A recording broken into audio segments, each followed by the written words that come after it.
Assalamualaikum warahmatullahi wabarakatuh. Shalom, salam damai sejahtera bagi kita semua. Om Swastiastu, Namo Buddhaya, salam kebajikan. Perkenalkan, nama saya Rivaldo Parumuanto Girsang dengan NIM C1C021077 dari program studi akuntansi Fakultas Ekonomi dan Bisnis Universitas Jambi. Di sini saya akan menjelaskan materi tentang laporan keuangan fiskal badan untuk memenuhi tugas perpajakan 2.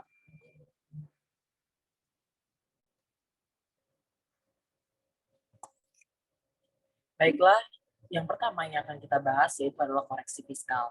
Nah, definisi dari koreksi fiskal yaitu di dalam dokumen rekonsiliasi fiskal terbagi atas koreksi positif dan koreksi negatif. Nah, koreksi positif di sini adalah koreksi fiskal positif adalah koreksi yang menyebabkan pertambahan laba atau pengurangan rugi fiskal.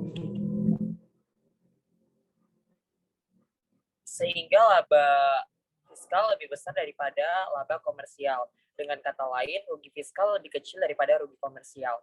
Sedangkan koreksi fiskal negatif adalah koreksi fiskal yang menyebabkan pengurangan laba fiskal atau bertambahnya rugi fiskal. Sehingga laba fiskal lebih kecil daripada laba komersial atau rugi fiskal lebih besar daripada rugi komersial. Nah, jadi apa sih yang mempengaruhi faktor-faktor tersebut? Apa saja yang mempengaruhi fiskal itu menjadi fiskal yang positif dan fiskal yang negatif. Jadi faktor yang mempengaruhi fiskal menjadi positif yang pertama, ada beban biaya dalam kepentingan pribadi wajib pajak, ada juga imbalan atau penggantian terkait dengan pekerjaan atau jasa, dana cadangan, kelebihan pembayaran kepada pihak yang mempunyai hubungan istimewa terkait dengan pekerjaan, pajak penghasilan, harta yang dihibahkan, pembayaran gaji kepada pemilik, sanksi administratif, selisih penyusutan atau amortisasi komersial, biaya dalam menerima, menagih, dan menjaga penghasilan yang terkena PPh final, kesesuaian dengan fiskal positif lainnya yang tidak berasal dari faktor yang sudah disebutkan. Nah, apa juga yang mempengaruhi faktor-faktor yang mempengaruhi fiskal menjadi negatif? Yang pertama, selisih komersial di bawah penyusutan fiskal. Yang kedua, pendapatan yang terkena PPh fiskal serta penghasilan tidak termasuk objek pajak, tetapi termasuk dalam peredaran usaha. Dan yang ketiga, itu penyusutan fiskal negatif lainnya.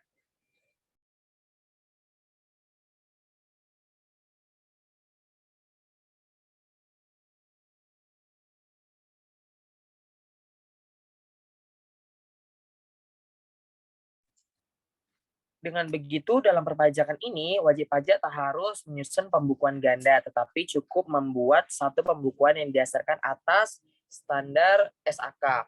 Kemudian pada saat mengisi SPT tahunan PPh, dilakukanlah koreksi fiskal atau melakukan koreksi fiskal. Koreksi fiskal terkait erat dengan menyiapkan dan menghitung pajak terutang selama 1 tahun, terlebih bagi wajib pajak badan. Maka dari itu, penting bagi wajib pajak badan untuk memahami rekonsiliasi fiskal dalam mengisi SPT PPh badan.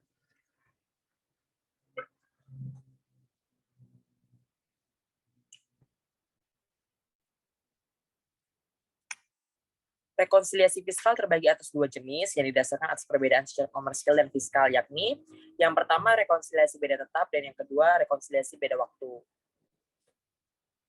Dalam rekonsiliasi beda tetap itu diakibatkan oleh transaksi yang diakui wajib pajak sebagai pendapatan atau biaya sesuai dengan standar akuntansi keuangan.